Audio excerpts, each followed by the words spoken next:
So this absolute psychopath mom will do anything to make sure her daughter succeeds. Anything. Now her name is Nancy. She's 56, living in Texas, and one day in 2015, Nancy gets some crazy news. Her daughter didn't make the high school dance team. So Nancy hears this news and she is devastated. How could her daughter not make the team? This is the end of the world. Now, her daughter is this girl, Kylie. And why is it so important that Kylie makes this team? Because if Kylie doesn't make the high school dance team, then she won't be able to later make the local college precision dance team, the Rangerettes. And in this area of Texas, being a Rangerette is a huge deal.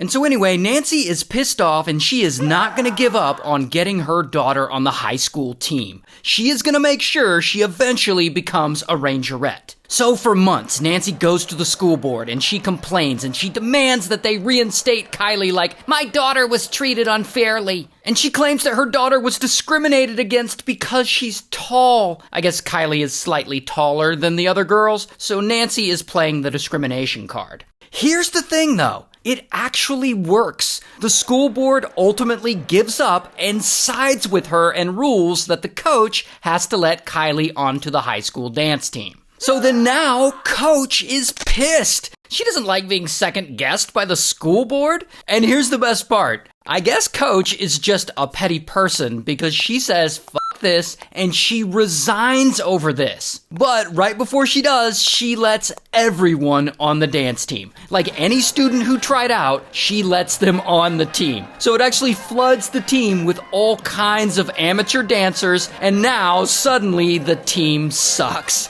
I aspire to be that petty. And so now, since the team sucks, Kylie or her mom doesn't want her to be on it anymore. So then, Nancy transfers Kylie to a different school, where Kylie doesn't even try out for the dance team. After all that, I guess she gave up. I don't know. I don't think Kylie ever cared as much about dance as her mom did. But anyway, now I assume Nancy's all mad because her precious daughter will never go on to be a Rangerette. Now, you would think at this point all this drama would be over.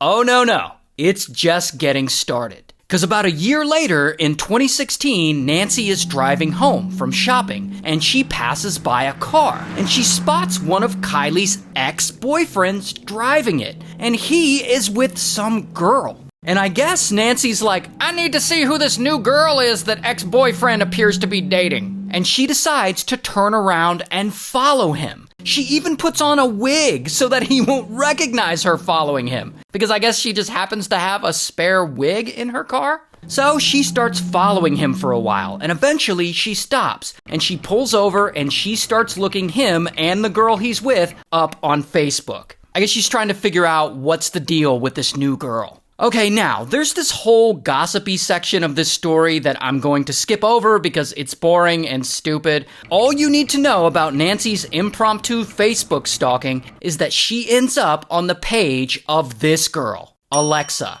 And now Alexa, she used to go to high school with Kylie, and she was on the dance team with her, and she actually has since gone on to make the Rangerettes. So she's now a Rangerette. Also, there's Alexa's mom, who we'll just call Alexa's mom. And mom is the director of the Rangerettes. So maybe Nancy's looking at their Facebook profiles, feeling a little jealousy and resentment.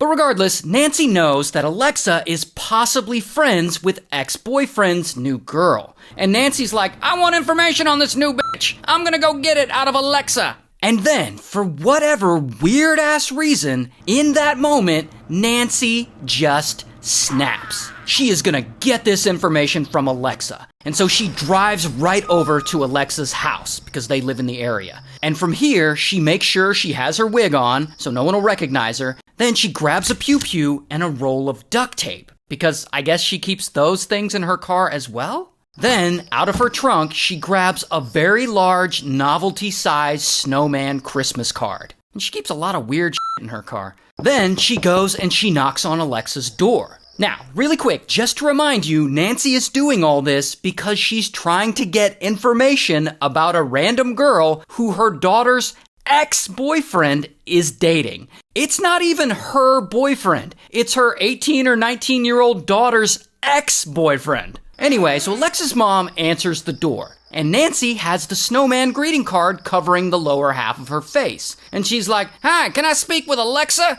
And Alexa's mom doesn't want to be rude, so she invites her in. And the second Nancy sees Alexa, boom, she pulls out her pew-pew. And they're like, "Oh, shit!" Then Nancy takes their phones from them and she starts scrolling through Alexa's contacts looking for this girl's phone number. Then, when she doesn't find it, she makes sure Alexa and her mom's wrists are bound with the duct tape she brought. Then she lets them know that she's about to kidnap Alexa. Like, "We're gonna take a drive." But see, Alexa's smart. She's gonna try and get out of this. And she's like, "Oh, can I grab my shoes first?" And Nancy's like, "All right." And so Nancy follows Alexa into the other room to get her shoes. And that is when, pow, Alexa's mom rips off the duct tape and she runs out the door and down the street and she's screaming, "Home invasion! Home invasion!" Meanwhile, Nancy forces Alexa into her car and skirt, they speed away. Now, in the car, Nancy continues to be a total nutcase. She's asking Alexa things like, "Do you think you're perfect because you're a rangerette?" And "How are you so calm? Is that because of your rangerette training?"